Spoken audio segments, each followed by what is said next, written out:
Hello, Meg here, and I will be subbing in today for Yucca. I'm actually pretty happy to have this opportunity because I find that the topic gives me this chance to present to you a bit more in detail what sort of path I'm on. I have my daughter right next to me. I'm going to try to speak quietly, but she's feeling a bit ill, so there might be some cuts in the video. Apologize ahead of time. So yeah, so this week's topic comes from our very own Eryk, who asks about patrons and guardian angels and spirits. What do we think of all them? Do we use them? Do we work with them? And how so? Is it all just one and the same for us? So on and so forth. She's still giving me a little smile at least. Yeah, so without further ado, I'll get into it. So the definition of spirit is, for some, it is the one and the same of the soul, and in sort of the ethos of the human being. But on our path, we have a bit of a different way of looking at spirit, and I think it would be easier for me to show you via drawing. So I'm going to do that for you. I'm going to use my book here to. This is a wonderful book, by the way. The 16 Pleasures by Robert Hellenga. Has nothing to do with magic or spirituality or anything like that. It's just a really good book, really good story. At least I like. So yes, I'm going to get into that.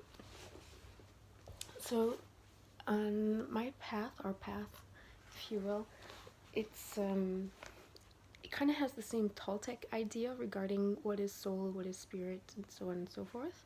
And I feel that I need to explain this to you in order to give a clear explanation regarding how I use this on my path. So this is you, or me, or us, okay? A spiral, but it's not a spiral going in a circle. It's kind of coming down like this, if you will. Or you can look at it as going up, however you feel that you yourself are turning in the cosmos. Just the idea is it's a spiral. You're turning, you're forever turning. You're never making a complete circle.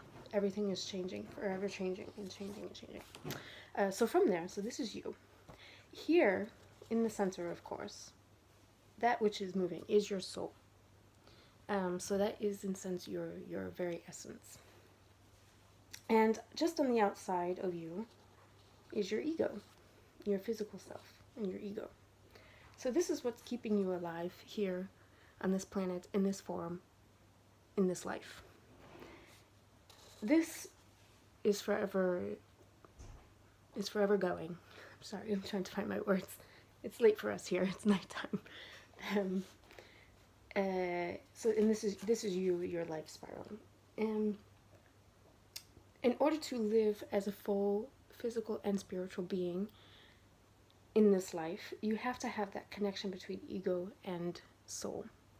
And what is that connection? That connection is spirit. So that's spirit. Sorry for my messy handwriting. This is soul, and that's ego. Sorry, should probably write that a bit clearer next time. So yes, but sometimes if we get rid of the spiral, so to speak, you know you're going in a spiral. So here, this might be easier for some people to recognize. This is how the Toltec explain it. So this is you. This is your ego, which is outside of you. It's your physical self. It's your brain telling you, don't step in front of that bus. In the center, that's your soul. And then you have that spirit connection. However, sometimes due to conditioning, due to experiences that we had in life that sort of set up these barriers, these blocks, your connection, the path to that connection gets a little fuzzy, and you have roadblocks, and it's just very cloudy, very foggy. And so the idea of our spirituality on this path is to clean that out, clean that all out, to make sure we have this clear connection between soul and ego, and that we are balanced. The balance is very important. So you have that. Everybody knows the yin and yang balance thing. Probably did that opposite. So with that in mind, so on this path here, that spirit spirit is that connection. When we want to explain what that connection is, that connection can come in various ways. It can come in just the wisdom that we gather in life. So when we have this fundamental, profound wisdom that comes through experience or just this natural knowing, it makes that connection between soul and ego, and we call that spirit. Spirit can also be the energy in which we ourselves bring out or push out into the universe. It can also be the energy that comes in. So we can collect spirit just as much as we can create spirit, and just as much as we can put spirit out there.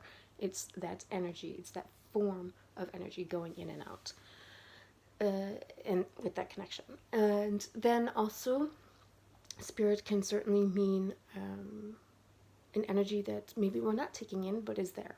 And so for some, sort of the essence of someone that has passed on, but still there's something about them or from them, of them, that is left behind, that is also for us spirit.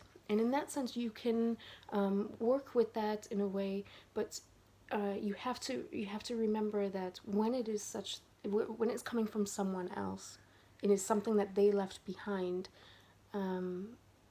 You have to have a bit more tact in working with it. One, because it just doesn't belong to you, and two, you can't really know why it's been left behind and what it was used for, and why it's being presented to you. So for us, on this path, you have to be very careful about going forth with such an energy, with such a spirit. I think that's clear. I hope that's clear. And so in regards to spirit as other energy forms that we are taking in and putting out to make that connection between soul and ego. Thank you. And so yes, I use this daily in my practice because it's a daily exercise, a daily routine to keep this connection clear and very clean cut and as much as possible, so that I can live a balanced and healthy life.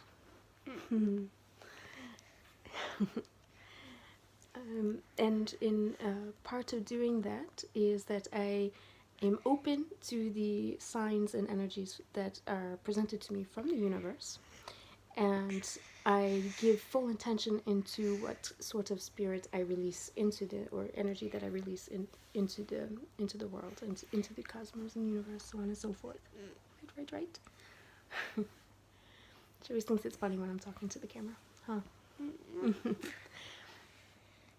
So in doing so, it keeps the spiral turning. Spirit is very important. It's kind of the battery power to soul and ego, because if not, the ego will go off on its own, and then you lose. So you're only physical. You're only existing, but you're not living.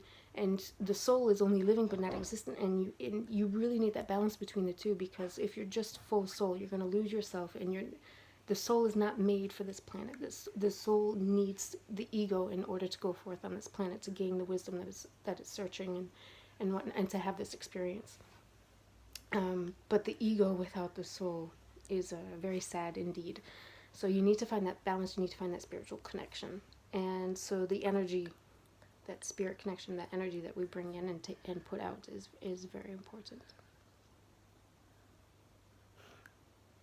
I might have to do a bit of editing. I don't know.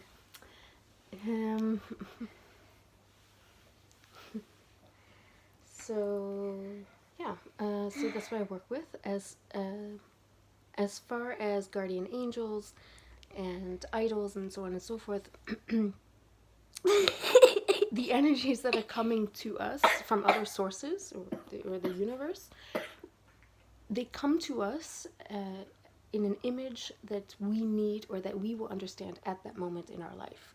So something that's coming to us in form of spirit, where it's just an energy, it's an essence of someone that we have known, or someone that was previously in the place where we are now, that needs to tell us something, needs to give us information, then it's, for me, in that sense, that essence of someone or something being left me, it's because there's information that needs to be known, or it's sort of a warning of some sort, and we need to just be open to receive that message and then move on. It's not our job to try to help that spirit go somewhere else.